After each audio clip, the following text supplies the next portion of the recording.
Okay, good morning, everybody. Good morning. I'm sweating because it's having some technical difficulties, and then it's not working. Well, we're starting. Good. Nice to see you all. So today we're gonna make a start with the lectures on statistical reasoning. We're gonna start off easy. We're going to try to ease into the topic and then expand from that. I've got some stuff planned for you today, and the lecture I gave yesterday was on the same topic, and it was actually very engaging with the students there. So I hope we can achieve the same thing here together. Also, if there's anyone else that also wants to be in the panel, then raise your hand as an attendee, and then if I notice it in time, I hope to add you to the attendee list. Okay, so scientific and statistical reasoning. These are the topics that we'll cover. First off, I've already posted the handouts in the on Canvas, so you can follow along. It's in a handout form, so it's a little bit easier for you to navigate instead of the slides. It's not really relevant that you can read this at this point. But before we start, and this is a topic that comes up a lot with the topic of statistics, and it's that it needs a lot of work. It needs effort, and that is what we try to emphasize in this course.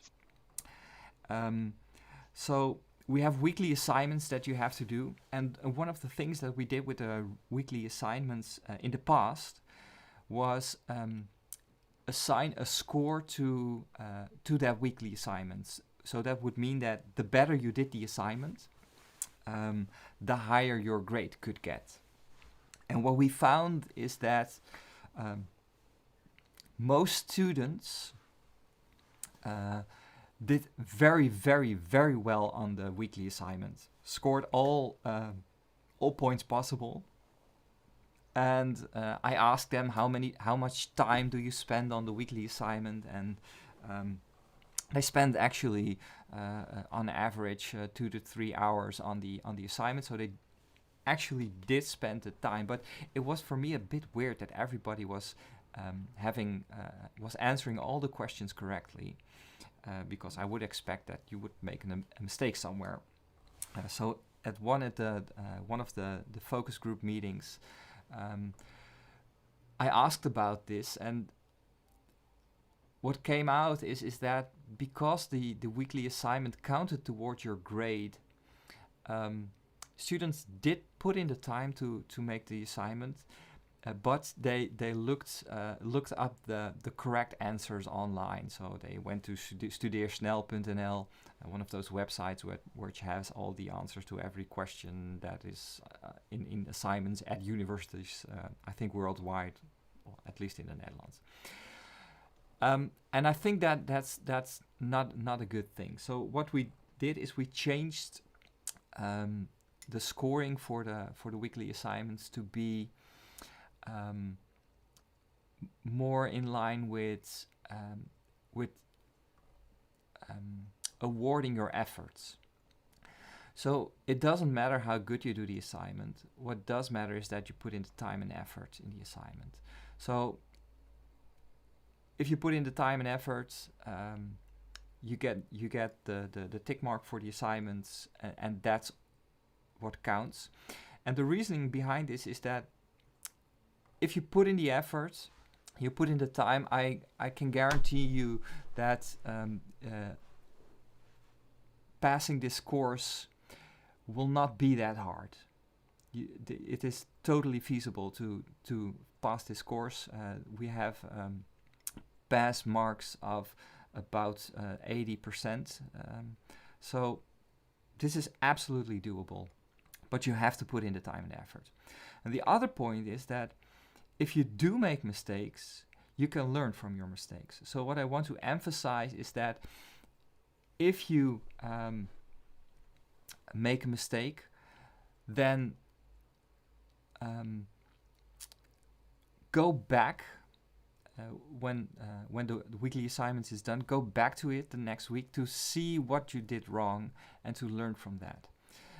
I will also be skimming through these assignments to see what went wrong, so I can address this in the next lecture.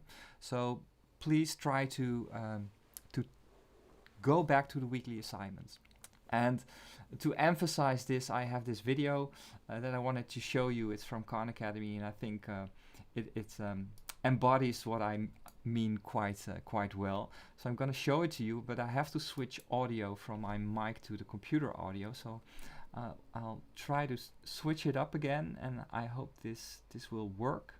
And so the panelists, let me know if you can hear the audio. I'm going to switch now.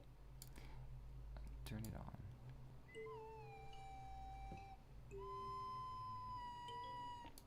Nobody's born smart.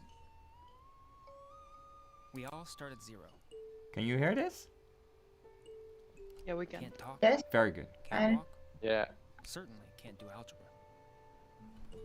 Adding, reading, riding a bike. Nobody's good at anything at first.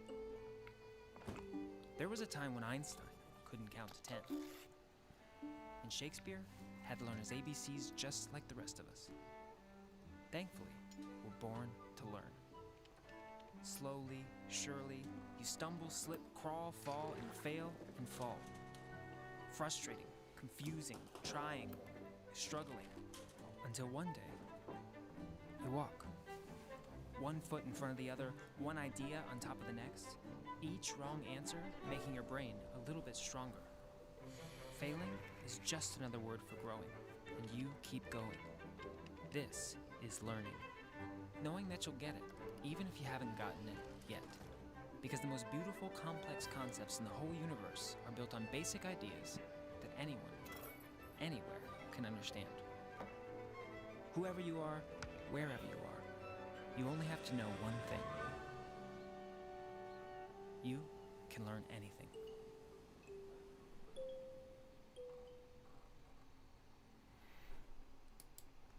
So having said that, I really want to emphasize that I believe that you can do this, that you're able to acquire these skills. So if you put in the effort, the time, you will get there. There was a point in time when I started at university. I have a very long background. I don't have the regular path to university that most people have. I didn't understand these concepts either, but you learn, you try. Hopefully, at one point, which is a goal of mine for this course, is to get you enthusiastic.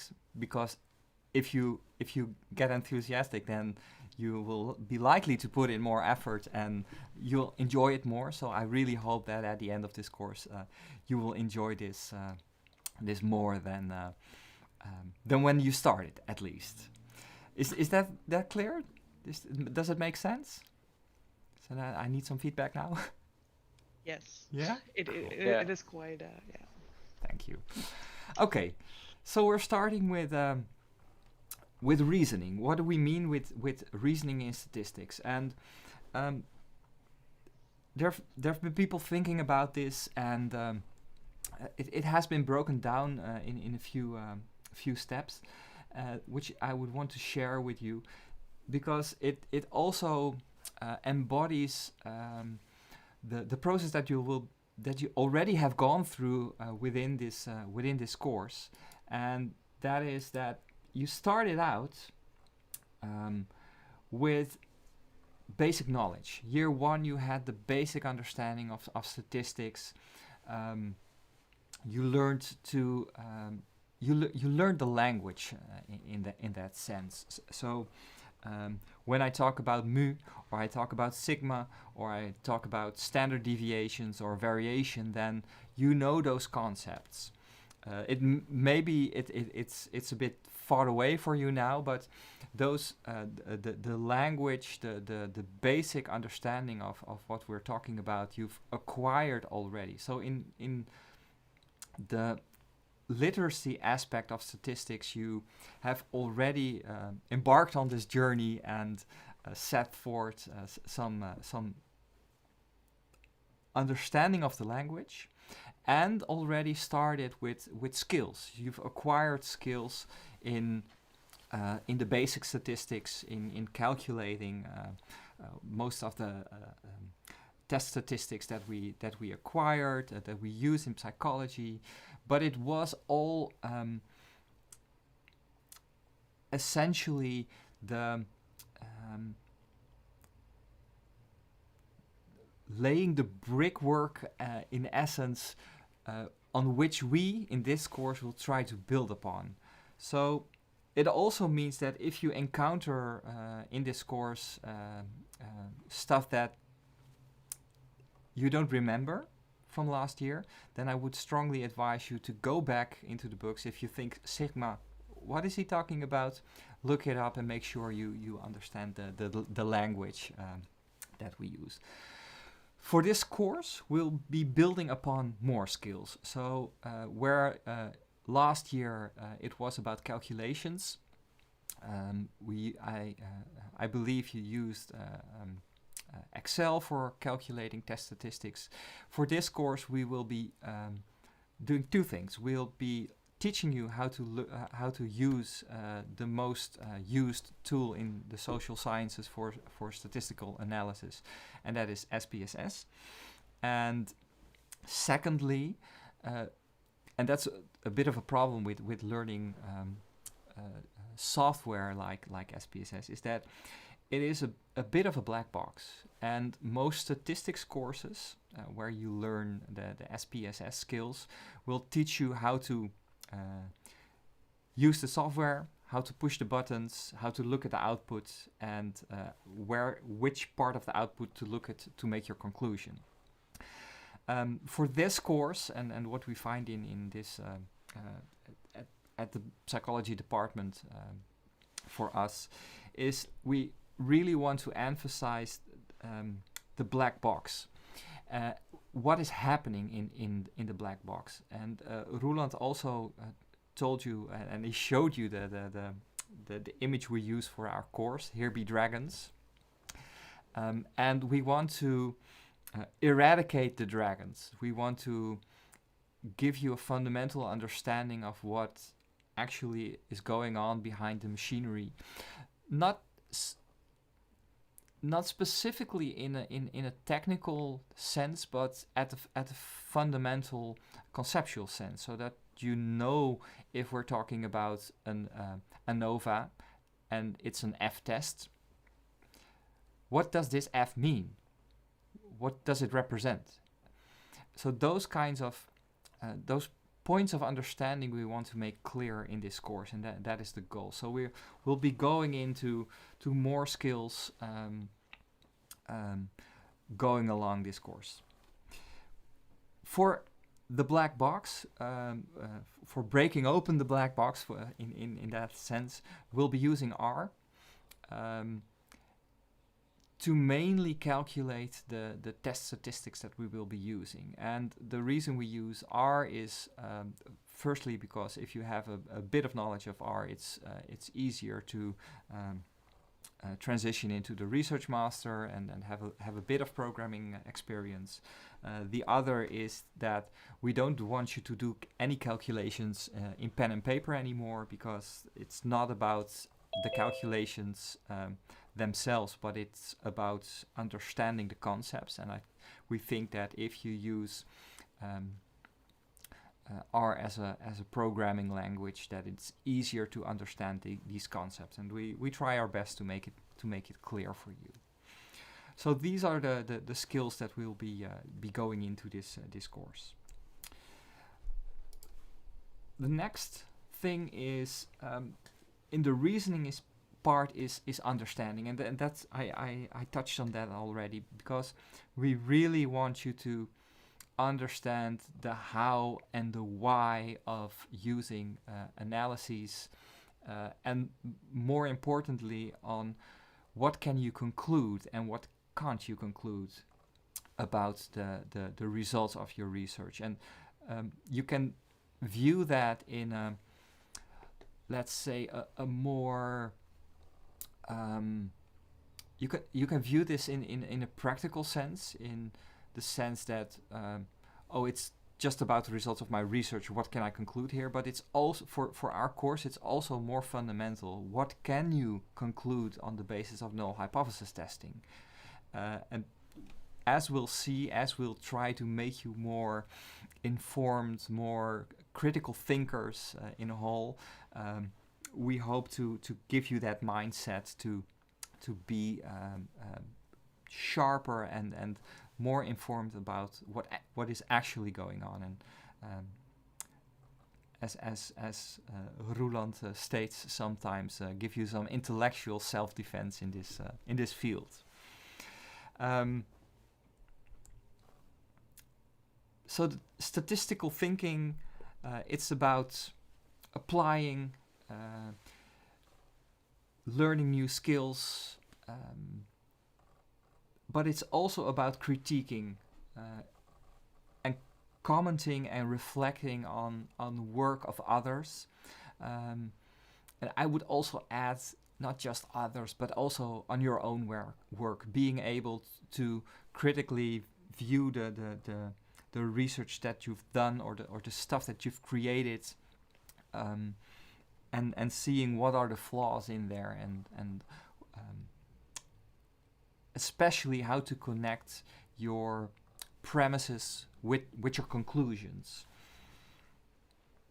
And you have to know the value of that. You have to evaluate if what the value is of that work. So these are topics that in the higher order thinking skills, and especially the statistical thinking skills, is something that lead up to what we call a more generalized view of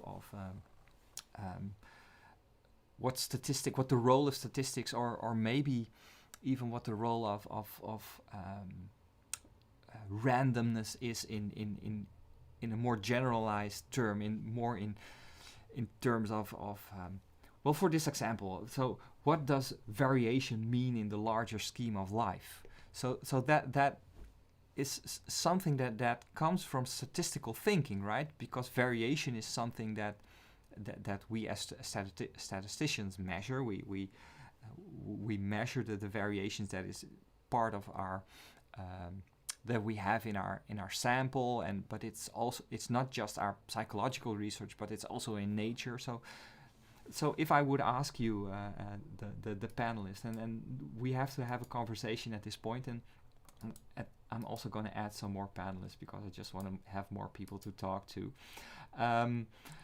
So what do you guys think when you think about variation and the larger scheme of life? So what comes up? What do you think? So this is the time where you turn on your audio, and we need to talk to each other. I do this in the lecture hall also, and I just stop talking and wait for you to start talking. So what do you think? Variation, what does it mean in life? I'm seeing hands getting. There was a question in the chat if there's a YouTube link available, because it doesn't say on Canvas, and some people Wi-Fi doesn't allow for Zoom. I will post it in the chat. In the chat. But in the meantime, I want an answer. I'll post it in the chat, sure. Okay, cool. Thanks. Anyone? Well, the question is what variation means? In the larger scheme of life. Well, I could imagine that's just because nothing is exactly the same to each other. That's true, yeah. They have differences, and that therefore that offers the variation. Mm-hmm. So somebody in the chat says variation is what makes us unique, or it's natural. Somebody also suggested it was natural selection. yeah. And Lucy said variation to me means that the certainty of anything being exact is very small. So these are all very good points, and I think so. If we connect these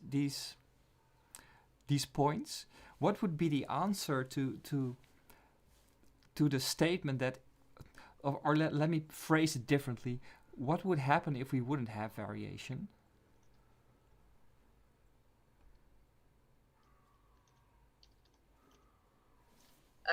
I don't know, just a very homogeneous group. Yeah, we would. I absolutely agree. We would have an homogeneous group, and what would be the result of that in the larger scheme of life? It's a blank line. It's like blank nothing. line. Oh. Yeah, no progress. No progress. Yeah. Someone also mentioned the natural selection. Yeah, people are saying no evolution. No evolution, exactly. So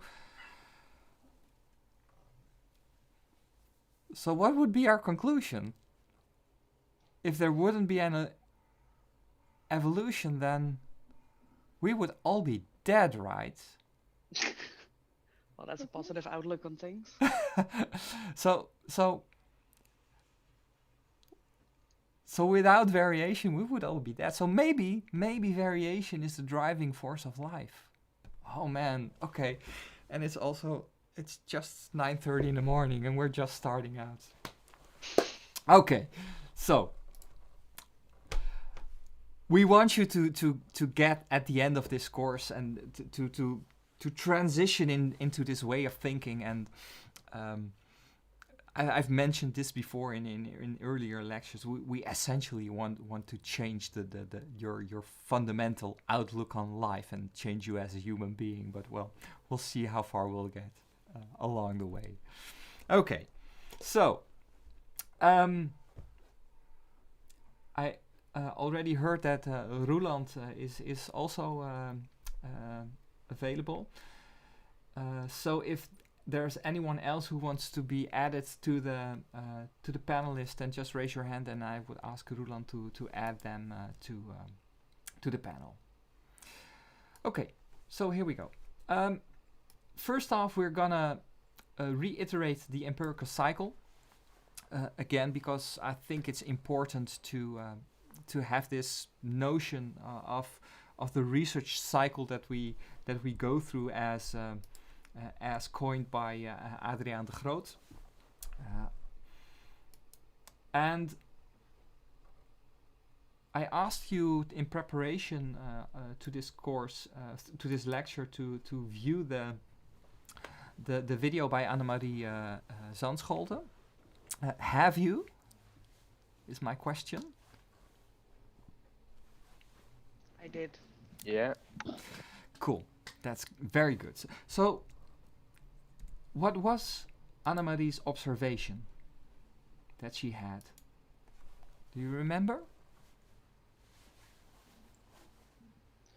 I think her realization was that it was a cycle and that it kept going, and that every part influences another, and it keeps going.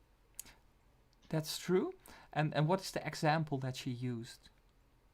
I believe she said she used an example of her mother-in-law, but she said that a theory is never really fully rejected. It's just constantly changing or adjusted. Or Yeah, that's true in the general sense. So what I want to do is go into detail on her example. So her statement was that everybody hates their mother-in-laws, right?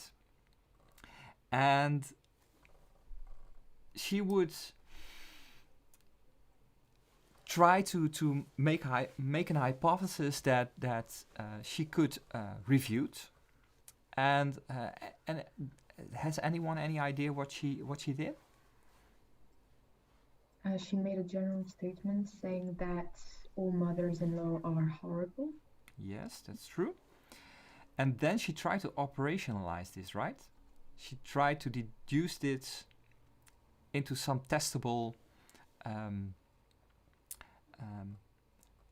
some testable operationalization for this.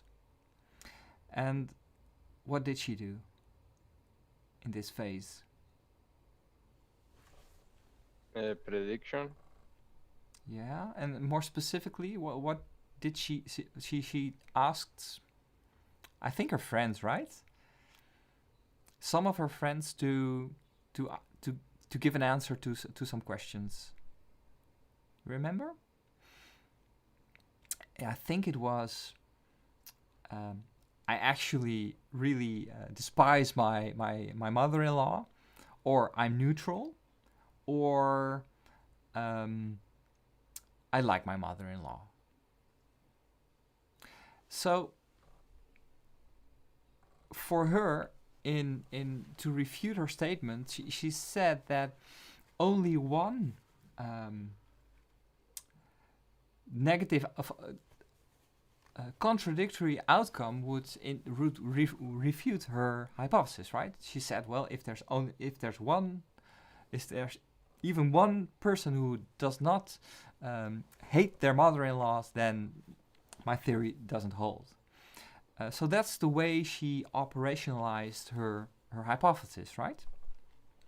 So my question to you is what other kinds of operationalizations could she have done instead of refuting only on the basis of one negation? Do you have any ideas?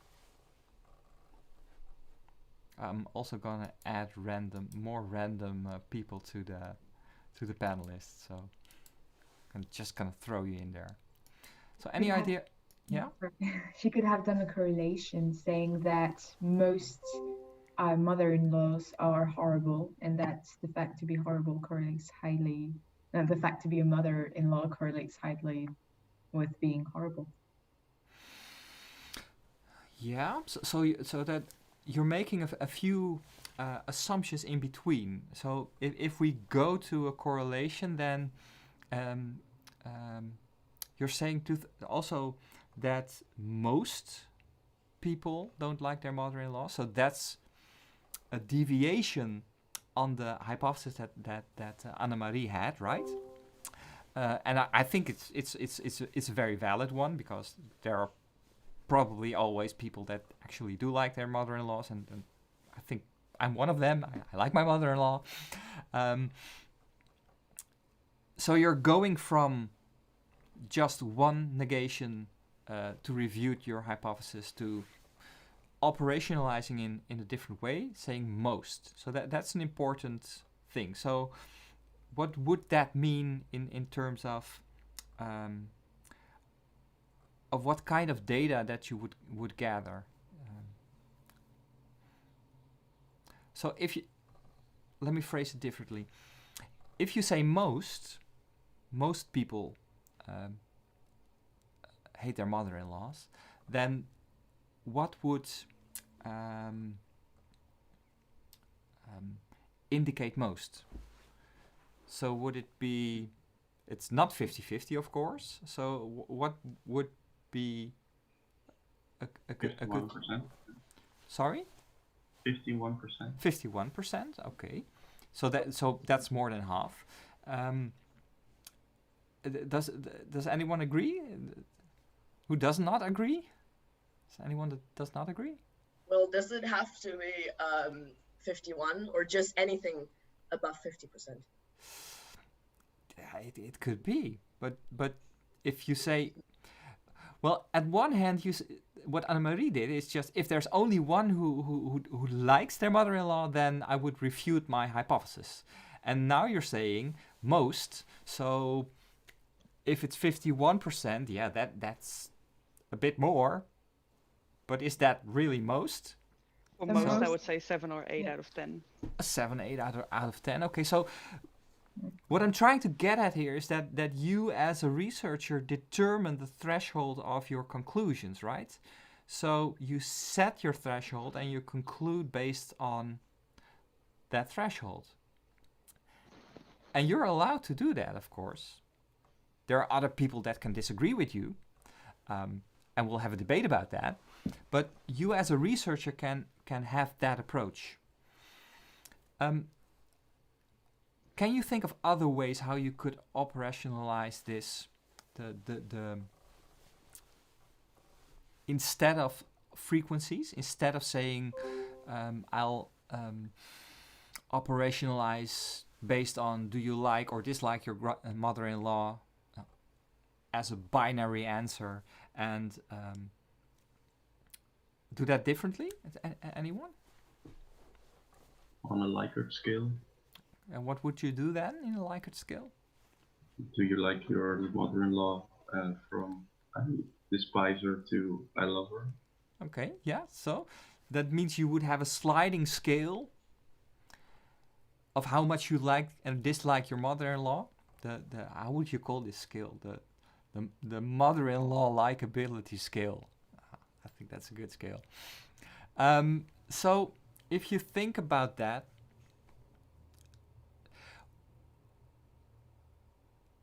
let's be more specific about the scale. So let's, for example, imagine that the scale goes from plus 5. I'm just thinking the top of my head for this, but let's say it goes from +5 to -5. Minus meaning you despise your mother-in-law.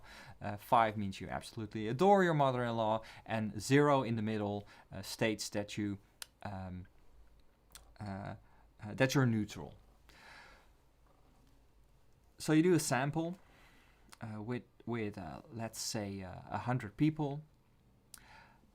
How do you imagine that the distribution, this sample distribution, because you're taking a sample, would look like?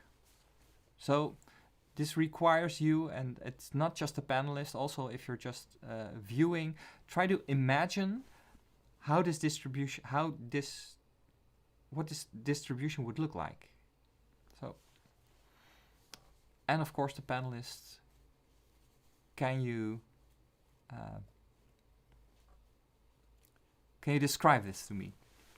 Anyone? It's a bell shape skewed by the right, which means, no, by the left, sorry, which means that the biggest proportion. I always confuse these left and right skewing. Yeah. True. Skewed by the left, so it means that the biggest proportion is on the graph at the right. Like the bell is at the right, if we can see that. Like the bell is above the highest number and the biggest correlation. I don't know if I stated correctly. Yeah, so the first thing is going great.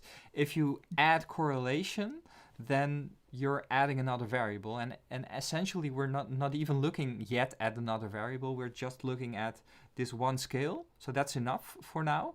And you're absolutely right that it's good to imagine this as some bell form, and it's also good that you emphasize that it will be skewed to one side, so it's not symmetrical. You think that there's more weight on one side to the other, and now we have to do a thought experiment on what is left and what is right.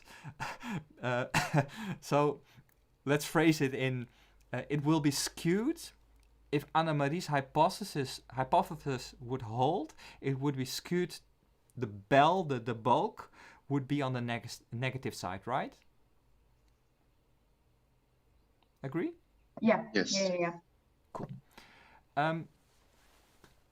So what we're doing now is actually thinking about, in statistical terms, about what would be the distribution of our sample, but maybe we could think about this not just as a sample, but maybe we could think about this in a more population distribution. Maybe the population of people on this scale would skew to the negative side, because if my hypothesis holds, then most people dislike their mother-in-laws. So what we're doing is essentially thinking about how the alternative distribution would look like.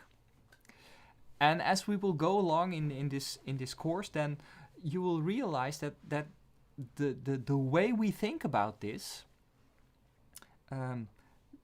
the way we easily talk about, the alternative distribution would look like this, and then we could test it. This is not very, how would I say this? It's not evident that we are actually doing this in null hypothesis testing. So a lot of the statistics that we apply in research doesn't actually do this, but we'll get there at a later point in time. So this is a very good conversation, and I will randomly add more people to the panelists because this is the way I would really like to for these lectures to go, that we can have a conversation, that we can think about these topics. So one of the points I want to make based on what we've been talking about now is that you have different ways of operationalizing your hypothesis, and the different ways of operationalizing those hypotheses also mean that you have different ways of testing those hypotheses. And that means that for these differences you need a broad set of statistical skills. The way that you would test, for example, the frequency approach, where you just say the amount of people that despise their mother-in-law compared to the people that don't, would need a different statistical test than when you would use a Likert scale.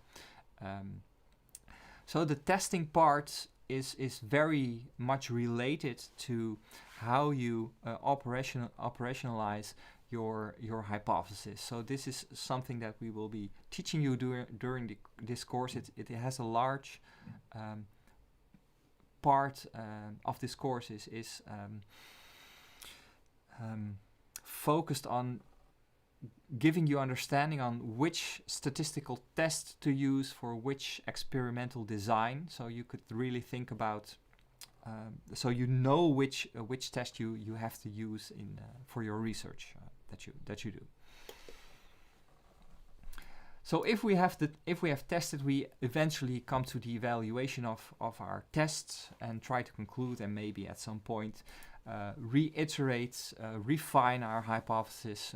In this sense, maybe the refinement for the hypothesis of Annemarie would already be that